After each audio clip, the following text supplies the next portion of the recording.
Hello दोस्तों, स्वागत है आपका हमारे चैनल नेक्स्ट अलग हब पे। तो मेरा नाम है Sohail Ansari and I am your math educator for class 10। तो आज हम करेंगे coordinate geometry which is your chapter number 7 and इसमें हम आज ऑल कॉन्सेप्ट को क्लियर करेंगे, सारे कॉन्सेप्ट जानेंगे, सारी थ्योरी को समझेंगे एंड नोट्स भी साथ साथ आप बनाते रहिए। तो आज हम चलते हैं अपना लेक्चर नंबर 1 स्टार्ट करते हैं कोऑर्डिनेट ज्योमेट्री का। तो कोऑर्डिनेट ज्योमेट्री में सबसे पहले आता है कि जैसे इसमें कोऑर्डिनेट्स आते हैं। कोऑर्डिनेट्स क्या होते हैं? तो पहले मैं आपके लिए ग्राफ बनाता हूं, इसको कहते हैं हम कार्टेशियन प्लेन। ये ग्राफ है, इसे हम कहेंगे कार्टेशियन प्लेन। ओके, एंड ये क्या होता है? ये होता है वाई एक्सिस एंड ये क्या होता है? X axis. ये वाई एक्सिस, ये एक्स एक्सिस एंड ये क्या हो जाएगा? वाई नेगेटिव एंड ये एक्स नेगेटिव। और ये बीच में एक सेंटर में एक पॉइंट होता है जिसे हम कहते हैं ओरिजिन। क्या कहते हैं? ओरिजिन। इसे हम रिप्रेजेंट जीरो से करते हैं, तो इसे हम कहते हैं ओरिजिन, कहते हैं इस पॉइंट्स को हम। एंड फिर हमारा आता है coordinate.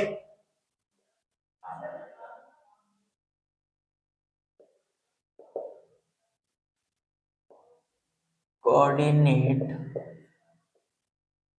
Distance from any point. Coordinate का मतलब है कि डिस्टेंस फ्रॉम एनी पॉइंट्स। जैसे कि हम मान लीजिए यहाँ पे जैसे ये हो जाएगा 1 2 3 4 5 एंड ये माइनस का 1 -2 -3 -4, ये 1 2 3 4 5 एंड ये भी माइनस का। ये ऐसे हो गया। अब मैंने कहा है कि एक्स एक्सिस में मान लीजिए कोई पर्सन है, चाहे व्हीकल है, चाहे कोई कार है, ऐसे कुछ है जो एक्स एक्सिस में 3 यूनिट चलती है, जैसे ये हो जाएगा 3 यूनिट्स। एंड वाई एक्सिस में वो चलता है, मान लीजिए 2 यूनिट चलता है। तो ये एक्स का 3 ऐसे ऐसे जाएगा यहाँ पे और वाई का 2, तो यहाँ पे ये हो गया स्टॉप। तो ये हो गया एक कोऑर्डिनेट, मान लीजिए ए हो गया। अब इसका कोऑर्डिनेट क्या होगा? हमेशा पहले हम एक्स एक्सिस वाला पहले लिखते हैं। जैसे एक्स एक्सिस पे क्या है? 3, तो हम लिखेंगे यहाँ पे 3 एंड वाई का बाद में, तो वाई पे क्या है? 2, तो 3 और 2। तो ये ऐसे हो गया a इज इक्वल टू 3 2। ये एग्जांपल समझ लीजिए आप, a इज इक्वल टू 3 2। ये हो गया हमारे क्या? कोऑर्डिनेट्स हो गए। अब जैसे कि कोई आ गया हमारे, मान लीजिए जो y नेगेटिव में जाता है, जैसे कि अगर हमारा यहाँ पे गया है 3 पे एंड x पे गया है 4 पे, तो ये ऐसे डॉटेड डॉटेड हो जाएगा एंड 3 तक ऐसे हो जाएगा। ये यहाँ पे मान लीजिए कोई पॉइंट B, और ये हमेशा x वाला पहले लिखना होता है हमें। तो x पे क्या है? -4, तो -4 एंड माइनस का 3, ये होगा हमेशा। तो ऐसे आप एक और ले लीजिए, b is equal to -4 and -3, ये हो गया हमारा। तो आप समझ गए कोऑर्डिनेट्स क्या होते हैं? कोऑर्डिनेट्स ये होते हैं distance from any point lying ऐसे। तो हो गया हमारा डिस्टेंस। एंड अब आता है हमें मेन टॉपिक कि एक्स एक्सिस पे मतलब कोई पॉइंट है तो उसका कोऑर्डिनेट क्या होगा। जैसे यहाँ पे तो एक्स एंड वाई दोनों में चल रहा है, तो इसलिए हमारा ऐसे था। अब एक्स एक्सिस पे क्या होगा? तो ये बहुत पॉइंट मेन है, तो ये लिख लीजिए आप। तो ये हो जाएगा on x axis y coordinate is 0। अब हमें कहा है on axis y coordinate is 0। क्यों होगा? क्योंकि हमें तो ओनली एक्स एक्सिस पे चलना है। मान लीजिए मैं हूं, ठीक है, और मैंने चला है 5 सेंटीमीटर, चाहे मीटर कुछ भी होता है यूनिट, तो 5 यूनिट मैंने चला है एक्स एक्सिस में। y में तो मैंने कुछ किया ही नहीं, तो y तो 0 ही होगा। तो ये हो गया हमारा और x axis y coordinate is 0। अब मान लीजिए यहाँ पे 5 दे रखा है, मान लीजिए क्वेश्चन में नहीं दे रखा है कुछ भी, तो x दे रखा होगा, x चाहे कुछ भी y ऐसे, तो इसका कोऑर्डिनेट हो जाएगा x एक्सिस पे कोऑर्डिनेट हो जाएगा x, 0। x तो x एक्सिस पे जो वैल्यू दे रखी होगी हमें निकालना हो, चाहे दे रखा तो वो x, एंड y पे क्या हो जाएगा? 0। तो ये हो गया x एक्सिस x, 0 ऐसे होगा। एंड सिमिलरली अगर हम y पे करते हैं तो y पे क्या 0 हो जाएगा? x 0 हो जाएगा। तो मैं लिख सकता हूं इसमें on y axis x coordinate is 0।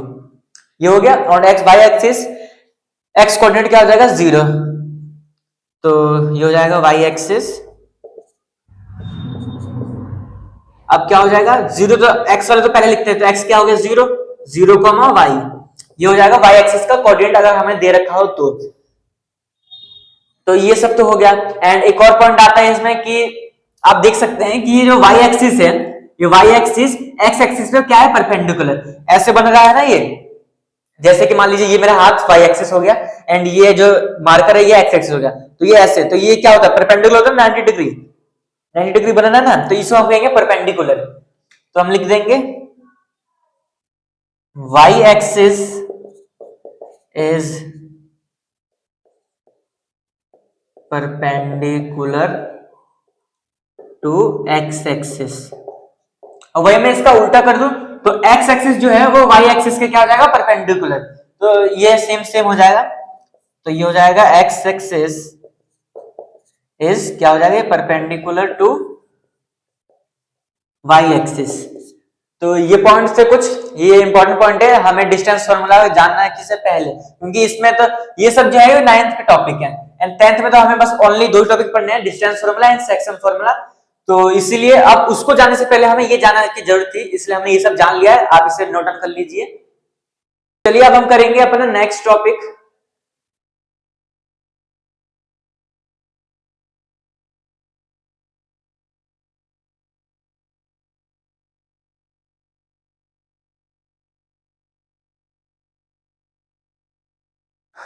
तो अब आएगा हमारा कि डिस्टेंस फार्मूला क्या होता है। यहां से आपकी 10वीं का टॉपिक स्टार्ट होने वाला है, वो तो 9th का टॉपिक था, तो अब हमारा 10वीं का मेन टॉपिक स्टार्ट होने वाला है, what is distance formula.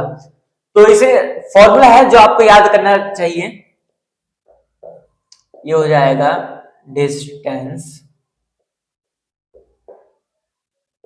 Formula. तो अब जैसे कि डिस्टेंस फार्मूला आप मतलब समझ रहे हैं कि डिस्टेंस फार्मूला नाम से पता चला है कि ये डिस्टेंस निकालने में कहीं ना कहीं काम आता होगा।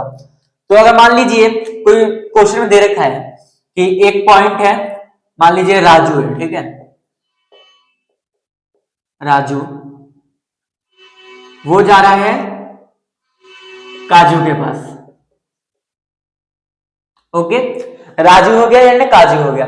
राजू जो है वो काजू के पास जा रहा है काजू खाने के लिए। तो राजू का कोऑर्डिनेट मान लीजिए हमें दे रखा है 2,3, हमें दे रखा है 2,3 अगर मान लीजिए दे रखा है, राजू हो गया 2,3 एंड काजू को मान लीजिए 3,2, ये हमें दे दिया, गिवन हो गया। अब हमें कहा है कि इसका डिस्टेंस क्या होगा। अब ऐसे तो हम निकाल नहीं पाएंगे, अगर मान लीजिए हमें ऐसे कह रखा होता कि यहां से ये चलता है 2 मीटर एंड यहां से चलता है ये 3 मीटर, तो हम पाइथागोरस थ्योरम लगा के अपना ये निकाल लेते कि इसकी वैल्यू क्या होगी, ऐसे निकाल सकते थे हम। चाहे मान लीजिए 2 मीटर एंड 3 मीटर, तो हमें पता करना है कि इसकी टोटल डिस्टेंस क्या है, तो यहाँ से इतना और इतना प्लस कर देंगे 5 मीटर, ऐसे निकल जाएगा। अब हमें कहा है कि कोऑर्डिनेट के फॉर्म में है ये और ये, तो इनका डिस्टेंस कैसे निकलेगा, तो यही तो है हमारी कोऑर्डिनेट ज्योमेट्री, यही है हमारा मेन टॉपिक। तो इसका फॉर्मूला है, मैं लिख देता हूँ, ओनली बस फॉर्मूला में पुट करना है हमें और आंसर हमारा निकल जाएगा। तो डिस्टेंस फॉर्मूला मान लीजिए हमें ये हो गया r एंड ये हो गया k। तो अगर हमें कहा है r k का निकालने के लिए, तो इसका फॉर्मूला होता है under root x2 minus x1 का होल स्क्वायर प्लस में y2 माइनस y1 का होल स्क्वायर। तो ये बहुत मेन है, under root x2 minus x1 का whole square plus y2 minus y1 का होल स्क्वायर, ये हो जाएगा हमारा। बस अब यही फॉर्मूला है, आप इसे कुछ भी करें करो इसके साथ, पर याद करो जरूर।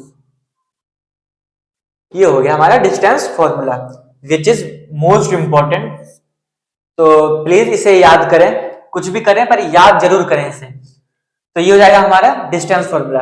अब हमें क्या कहा था कि इसका और इसके बीच का डिस्टेंस निकालना है। मान लीजिए यहाँ पे कुछ x मान लीजिए इसकी वैल्यू, इस पूरे डिस्टेंस की वैल्यू x, हमें ये फाइंड करना है। तो ये हो जाएगा अंडर रूट x2 क्या होता है, जब भी हमें मान लीजिए ऐसी लाइन दे रखी है, पॉइंट दे रखे हैं 1 2, मान लीजिए यहाँ पे a है एंड यहाँ पे b है, यहाँ पे 5 2, a एंड b है, ऐसे कुछ कोऑर्डिनेट है। तो जो a होगा वो हो जाएगा हमारा x1 और y1, ओके। जो पहला वाला होगा वो x1 एंड y1 एंड दूसरा वाला हो जाएगा वो हो जाएगा क्या, x2 and y2, x1 y1 x2 y2। अगर मान लीजिए कोई तीसरा पॉइंट आएगा यहाँ पे तो x3 y3, ओके, ये ऐसे हो जाएगा। अब हमें कहा, अब हमने फाइंड कर लिया ना x1 ये हो गया, x2 ये हो गया, तो x2 में से x1 घटाना है, यानी कि 3 में से 2 माइनस करना है, तो 3 माइनस 2 का होल स्क्वायर प्लस है प्लस एंड फिर y2 माइनस y1 यानी कि 2 माइनस 3, तो 2 माइनस 3 का होल स्क्वायर, ऐसे हो जाएगा।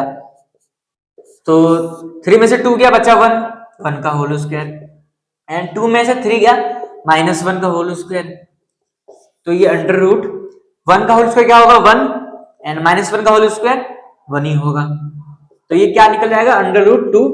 और यूनिट हमेशा लगाना, अगर यहाँ पे गिवन हो कि सेंटीमीटर है मीटर है तो मीटर लिख देना, अगर कुछ गिवन नहीं है तो ओनली ये लिख के आ जाना यूनिट। तो इसकी डिस्टेंस क्या जाएगी अंडर रूट 2, तो राजू को अंडर रूट 2 यूनिट मीटर चलना पड़ेगा काजू पास पहुंचने के लिए, तो ये आप नोट डाउन कर लीजिए। चलिए अब हम करेंगे अपना नेक्स्ट नहीं मतलब इसी में है।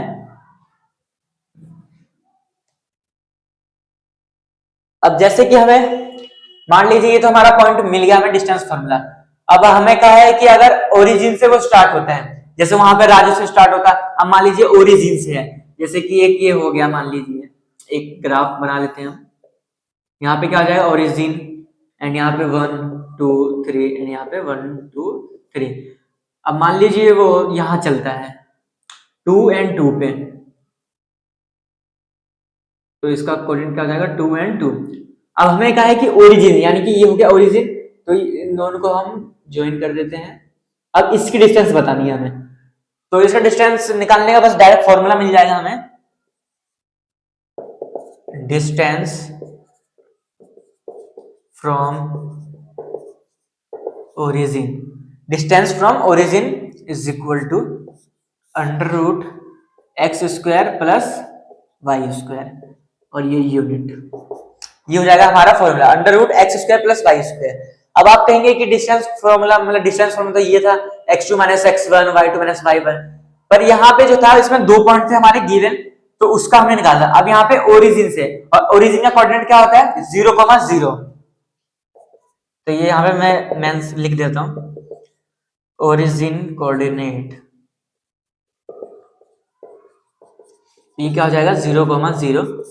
अब आप इसे वेरीफाई भी कर सकते हैं इस फॉर्मूले को, मान लीजिए इसका कोऑर्डिनेट क्या हो जाएगा, मान लीजिए ये x है एंड ये वाला y हो गया, ओके x एंड y। अब हमें डिस्टेंस फॉर्मूला पुट करते हैं, अगर इसे हम मान लीजिए o एंड वो मान लीजिए a था, तो OA क्या हो जाएगा हमारा under root x2 minus x1 और ये प्लस y2 माइनस y1, तो ये अंडर रूट और x2 तो को हमने x ले लिया, ठीक है, और ये x1 क्या हो जाएगा 0 हो जाएगा, तो ये 0 का होल स्क्वायर एंड ऐसे ये क्या हो जाएगा y माइनस 0 का होल स्क्वायर, तो ये बन गया ना under root x square plus y का होल स्क्वायर। बस यही था इसमें।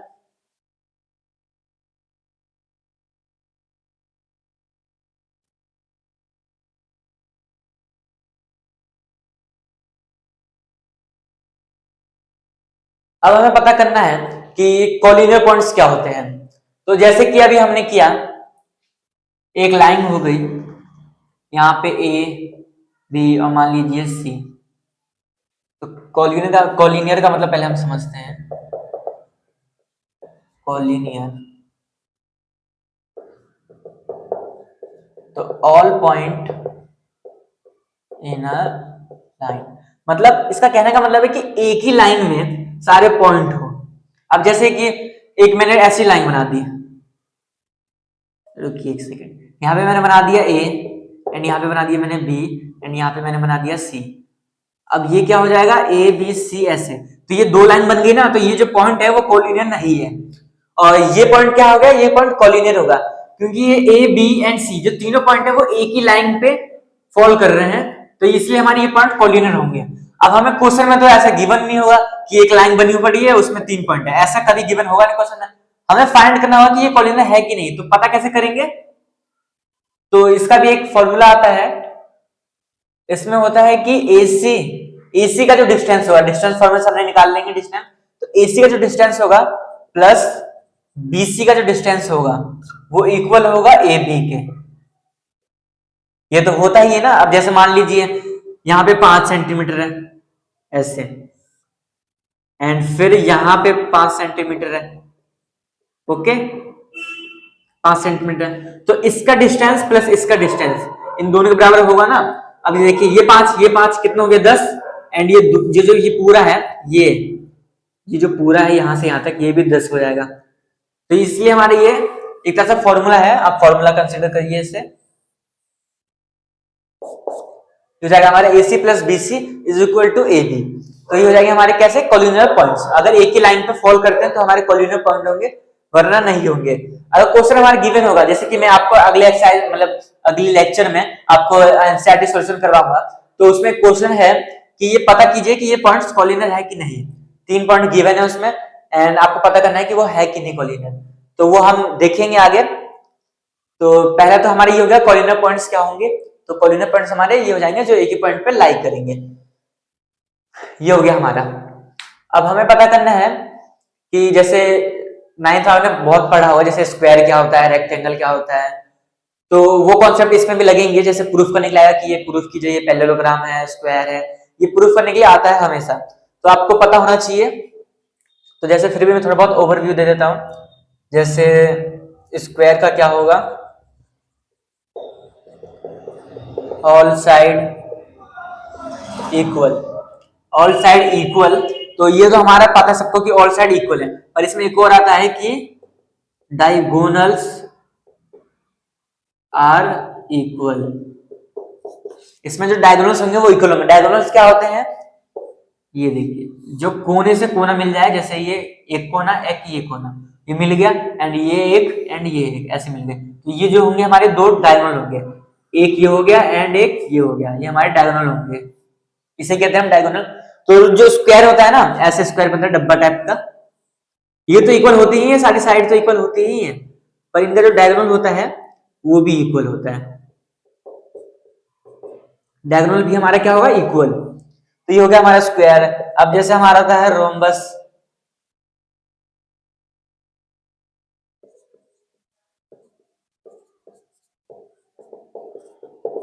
All side equal. अब इसमें देखिए स्क्वायर का भी ऑल साइड इक्वल था एंड रोम्बस का भी ऑल साइड इक्वल। तो अब हमें पता कैसे चलेगा कि स्क्वायर कब है रोम्बस कब है।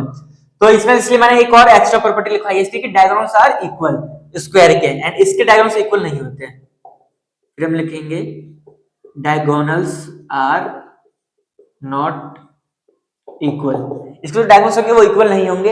एंड रेक्टेंगल तो आपको पता ही है, रेक्टेंगल जिसके अपोजिट साइड क्या होते हैं इक्वल। जैसे ये 5 सेंटीमीटर, ये पांच ये दो और ये दो ऐसे अपोजिट होंगे। तो ये रेक्टेंगल क्या हो जाएगा, opposite side are equal. Opposite sides क्या होंगे इसके इक्वल, एंड डायगोनल्स भी इक्वल हो जाएंगे। Diagonals are equal and perpendicular. And इसमें जो एंगल होता है वो भी 90 डिग्री का बनता है। जैसे एक कॉर्नर है ना ये स्क्वायर, तो इनके बीच का 90 डिग्री, ये 90 डिग्री, ये 90 डिग्री, ये 90 डिग्री। तो ये सब आपको पता होगा, 9th में आपने पढ़ा ही होगा। इसमें आता है एक right angle triangle. Right angle triangle ये ट्रायंगल का सिंबल है। 9th में आपने हीरोन्स फॉर्मूला किया होगा तो उसमें ऐसा आया होगा। तो ये हो जाएगा हमारा राइट एंगल। तो इसमें क्या होता है, जैसे इसमें पाइथागोरस थ्योरम लगता है, H square is equal to P square plus B square, ये होता है हमारा। जैसे कि ये हो गया हमारा एक ट्रायंगल, ये होगा हमारा एच, ये होगा हमारा पी, ये होगा हमारा बी, ऐसे एच पी बी। तो H square equal to P square plus B square, ये फॉर्मूला है एक तरह से पाइथागोरस थ्योरम। ये पाइथागोरस थ्योरम तो बहुत इंपॉर्टेंट है, आपके आगे फ्यूचर में भी बहुत आगे काम आएगा ये पाइथागोरस थ्योरम। तो इसे आप रट लीजिए इसे आप।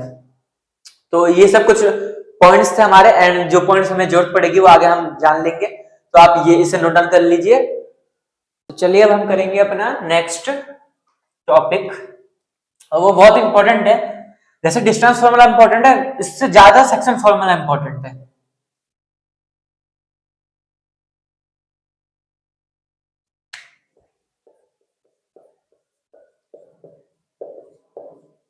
सेक्शन फॉर्मूला,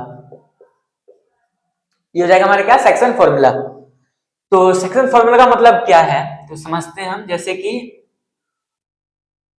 ये दो लाइन हो गई, सॉरी एक लाइन हो गई। यहाँ पे मान लीजिए कोई बैठा है, मान लीजिए ए पॉइंट का कोई बंदा बैठा है, मान लीजिए आकाश है बैठा है यहाँ पे, एंड एक यहाँ पे बैठा है, मान लीजिए बी से विकास मान लीजिए आप। तो ए एंड बी बैठे पड़े हैं, एंड फिर इन दोनों की बहुत अच्छी दोस्ती है। ए एंड बी जो है वो बहुत अच्छे वाले दोस्त हैं, एंड इसके बीच में कोई एक लड़का आता है जिन्हें वो अच्छा नहीं लग रहा है, इनके बीच का रिलेशनशिप मतलब दोस्ती अच्छी लग रही है इनकी। तो हमें पता, एक बंदा आया इनके बीच में बैठ गया आके, मान लीजिए सी हो गया, चंदा कोई भी, चांद वान कुछ भी ले लीजिए नाम है, ये हो जाएगा सी। अब हमें ये दोनों तो बहुत अच्छे दोस्त थे, इसके बीच में ये आया, इन दोनों को क्या किया, बांट दिया। अब मान लीजिए ये थोड़ा इधर बैठा हो, मतलब जैसे एक ये ए है, ठीक है, और यहाँ पे एक बी हो गया, तो इसके पास बहुत ज्यादा इसके पास बैठा पड़ा है, या ज्यादा इसके पास बैठा पड़ा है, ऐसे मतलब किसी रेशियो में बांटेगा। रेशियो समझ रहे हो ना आप? ऐसे ही जैसे मान लीजिए यहाँ पे इसने 2 एंड इसे 3 में बांट दिया, ये क्या हो जाएगा, इसका 2 पार्ट मतलब 2 भाग एंड इसका 3 भाग, ये दोनों आपस में वो हो जाएंगे, कट जाएंगे, मतलब आपस में बट जाएंगे। ये 2 पार्ट में बटेगा एंड ये 3 पार्ट में बटेगा, तो इसे हम प्यार से कहते हैं रेशियो, 2:3 ऐसे पढ़ते हैं, 2:3 ऐसे क्वेश्चन गिवन होंगे। तो ये हो जाएगा हमारा।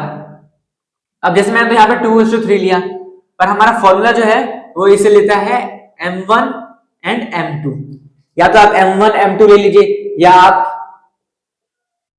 m और n ले लीजिए, mn m1 m2 ऐसा कुछ भी ले लीजिए, मतलब इन दो रेशियो में बांट दिया। अब इसका कोऑर्डिनेट मान लीजिए x1 y1 एंड इसका कोऑर्डिनेट x2 y2, और इसका मान लीजिए सिंपल x एंड y। तो इसका एंड इसका हमें गिवन होगा क्वेश्चन में, एंड हमें फाइंड करना होगा इसका कोऑर्डिनेट। या तो कभी कभी क्वेश्चन में क्या होगा कि इसका कोऑर्डिनेट एंड इसका कोऑर्डिनेट गिवन होगा, हमें निकालना होगा इसका, या क्वेश्चन में क्या रखा होगा कि ये दो हमें फाइंड करना है। जैसे क्वेश्चन में ये दो दे रखा होता है, ज्यादातर क्वेश्चन में रेशियो दे रखा होता है। अगर मान लीजिए रेशियो नहीं दे रखा है तो हमें रेशियो फाइंड करना होगा, तब हम लेंगे k:1, ये तरीका है लेने का, तो k:1। तो अब हमें फाइंड करना है कि x और y का कोऑर्डिनेट क्या होगा, तो बस हमें इसी कोऑर्डिनेट को फाइंड करने के लिए हमें ये फॉर्मूला बनाया गया था, सेक्शन फॉर्मूला। तो ये हो जाएगा x y, c पे है ये x y, इसका फॉर्मूला होता है m1, यानी कि जो रेशियो है उसको इससे मल्टीप्लाई करना x2 से, एंड जो ये रेशियो है उसको x1 से मल्टीप्लाई करना, मतलब अपोजिट अपोजिट मल्टीप्लाई करना, ऐसे क्रॉस बना के मल्टीप्लाई करना, इससे इसको, इससे इसको, फिर ऐसे y पे जो आएगा y को इससे, y को इससे, ऐसे। तो ये हो जाएगा हमारा। तो मैं यहाँ पे m और n लेके चल लेता हूँ। तो ये हो जाएगा m x2, m को x2 से मल्टीप्लाई करना है, फिर प्लस n x1, एंड फिर अपॉन में m प्लस n, जो रेशियो गिवन होगा उन दोनों को आपस में ऐड कर देना है, एंड ये तो हमारा x का निकल जाएगा, इस x की वैल्यू निकल जाएगी, ये x है ये x कंपेयर हो जाएगा, तो हमारी x की वैल्यू निकलेगी। अब हमें y का है तो ये हो जाएगा my2 प्लस ny1 अपॉन में m प्लस n, ये हो जाएगा हमारा क्या, सेक्शन फॉर्मूला। ये बहुत इंपॉर्टेंट है, मैं यहाँ पे लिख देता हूं इंपॉर्टेंट। ये हो जाएगा हमारा। तो सिंपल है, m को इससे मल्टीप्लाई करना है एंड n को इससे मल्टीप्लाई करना, फिर जोड़ देना है m को y से एंड n को y1 से, ऐसे। तो ये हमारा सेक्शन फॉर्मूला, तो आप इसे लिख लीजिए। एंड इसमें अब एक और आता है mid point, mid point formula. Mid point formula से आप क्या समझ रहे हैं कि जो पॉइंट होगा, जैसे इसके बीच में जो आया पॉइंट, यहाँ पे तो m और n में डिवाइड किया, तो मिड का मतलब क्या होता है, एकदम बीचों बीच सबको बराबर बराबर। तो ये रेशियो क्या हो जाएंगे, बराबर बराबर, मतलब क्या, मान लीजिए a जो है वो b के इक्वल है, तो b को मैं a लिख सकता हूँ, और डिवाइड करने पे क्या आएगा, 1 और 1 तो आएगा, तो यानी कि 1:1। तो इनका रेशियो क्या हो जाएगा, 1, एंड ये हो जाएगा 1। 1:1 में इसको क्या कर दिया, इसने डिवाइड कर दिया। तो इसी फॉर्मूले से एक नया फॉर्मूला बना दिया गया था। तो मिड पॉइंट फॉर्मूला मान लीजिए सी जो है वो मिड पॉइंट पे है, तो एक्स और वाई इज इक्वल टू, अब m क्या है हमारा 1, एंड m1 हो जाएगा हमारा, एंड ये हो जाएगा x2 प्लस 1 x1, और ये 1 प्लस 1, एंड ये हो जाएगा 1 y2 प्लस 1 y1 अपॉन में 1 प्लस 1, ये ऐसे होगा।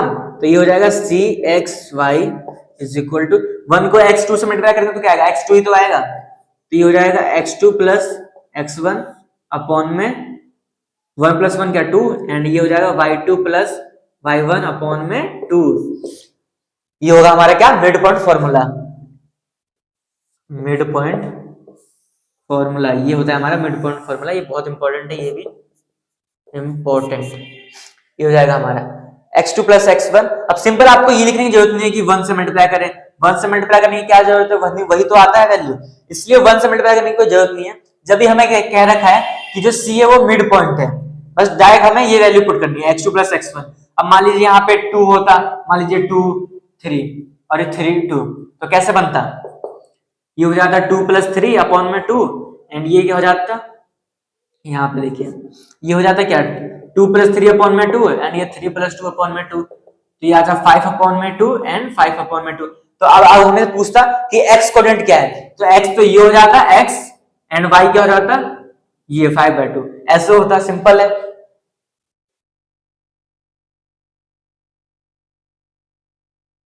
तो ये सब थे कुछ फॉर्मूले, ये सब इंपॉर्टेंट चीजें। अब इस पे ओनली अब हमें क्वेश्चन करना है, एंड एनसीईआरटी क्वेश्चन हम बहुत अच्छे करेंगे, एनसीईआरटी का क्वेश्चन, एंड इसमें बहुत अच्छे से क्वेश्चन भी आता है। जैसे कभी कभार पता है क्या आता है, जैसे कि यहाँ पे कोई पॉइंट है, ये यहाँ पे है एंड यहाँ पे है, ये पॉइंट जो है मान ली ए बी एंड सी, जो सी पॉइंट है वो ए से और बी से दोनों पे इक्वल में बैठा है। मान लीजिए यहाँ पे मैं बैठा हूँ, यहाँ पे आप बैठे हैं, यहाँ पे कोई और बैठा है, और ये हम तीनों की डिस्टेंस जो है वो आपस में इक्वल है, जैसे ये इक्वल ये इक्वल ये इक्वल ऐसे है, और किसी एक का कोऑर्डिनेट क्या होगा मिसिंग, हमें वो निकालना होगा। ये बहुत अच्छे से क्वेश्चन करेंगे हम, ये आपके एनसीईआरटी में दे रखा होगा, तो आप देख सकते हैं इसे एनसीईआरटी की बुक में आप। तो इस लेक्चर में आज के लिए इतना ही, हमें इतना ही करना था। और इसमें कुछ कुछ टॉपिक रह चुके हैं, मतलब रह नहीं गए हैं, मतलब जैसे कि पिछले साल में थे ये टॉपिक, पर इस साल जो है करंटली इस साल में ये जो टॉपिक है वो डिलीट हो चुके हैं। जैसे हमारा ट्रायंगल का आता था, एरिया ऑफ ट्रायंगल, जैसे एक ट्रायंगल दे रखा है हमें, जैसे मैं आपको बता ही देता हूं आपको एक बार।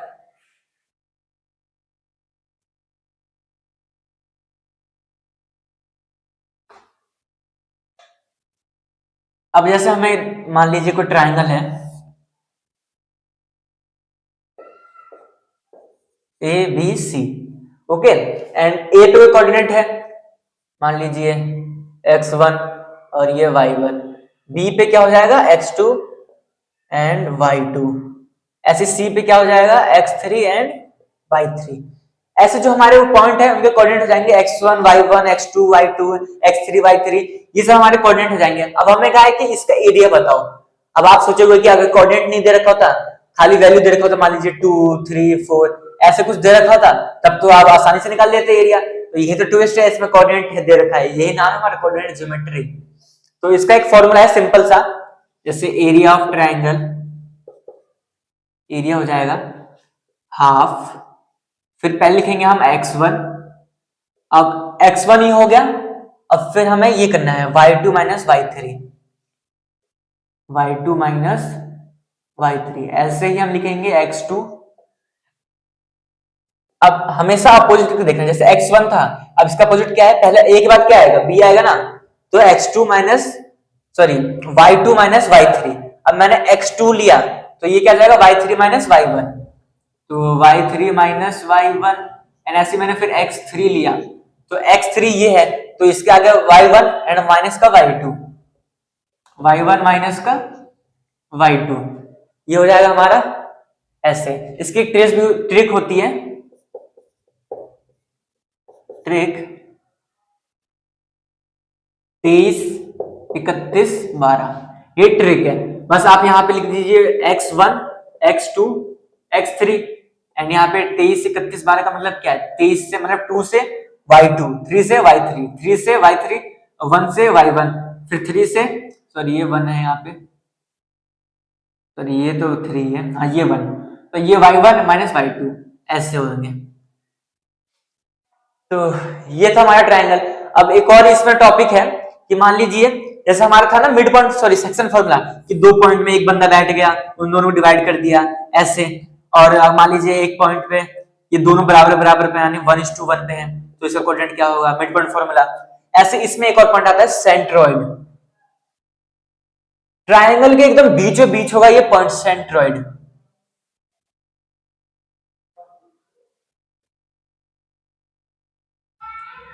तो ये क्या हो जाएगा हमारा सेंट्रोइड, इसे हम सी या मतलब आप ओ से रिप्रेजेंट कर लीजिए।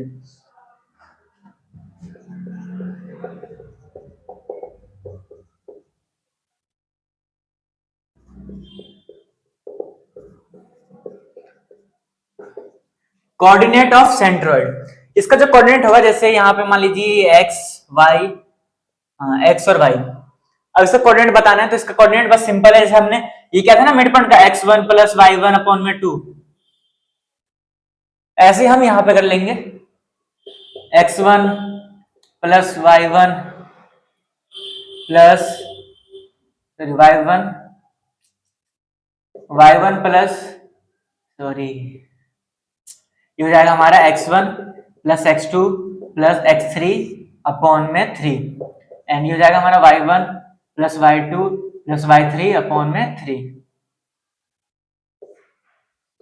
तो ये हो जाएगा हमारा क्या, सेंट्रोइड का फॉर्मूला। जैसे यहाँ पे सेंट्रोइड का मान लीजिए x एंड y है, तो इसका निकालने का फॉर्मूला ये है x1 plus x2 plus x3 upon में 3 and y1 plus y2 plus y3 upon में 3, ये हो जाएगा हमारा फॉर्मूला। तो इस चैप्टर में मतलब इतनी ही थ्योरी थी, और इस पे हम ओनली क्वेश्चन करना है, जैसे जिसपे क्वेश्चन आएंगे। ये क्वेश्चन, ये टॉपिक जो है ना वो पिछले सालों में आता था ये टॉपिक, अब तो ये आपके सिलेबस में डिलीट हो चुका है, फिर भी हम इसमें कुछ कुछ क्वेश्चन करेंगे, मैं आपके लेके आऊंगा एडिशनल क्वेश्चन, वो करेंगे हम। तो आज के इस लेक्चर में इतना ही। Thank you so much guys for watching this video. तो अब मिलेंगे हम अपने नेक्स्ट लेक्चर में, तो आप ढंग से इसे पढ़िए, इसे याद कीजिए, एंड आप अगर इसे आपको ये याद नहीं है तो आपका फॉर्मूला नहीं, आपका क्वेश्चन जो है वो बन नहीं पाएगा, इसलिए ये क्वेश्चन आप जरूर, सॉरी ये फॉर्मूले हैं वो आप जरूर याद करें। Thank you so much.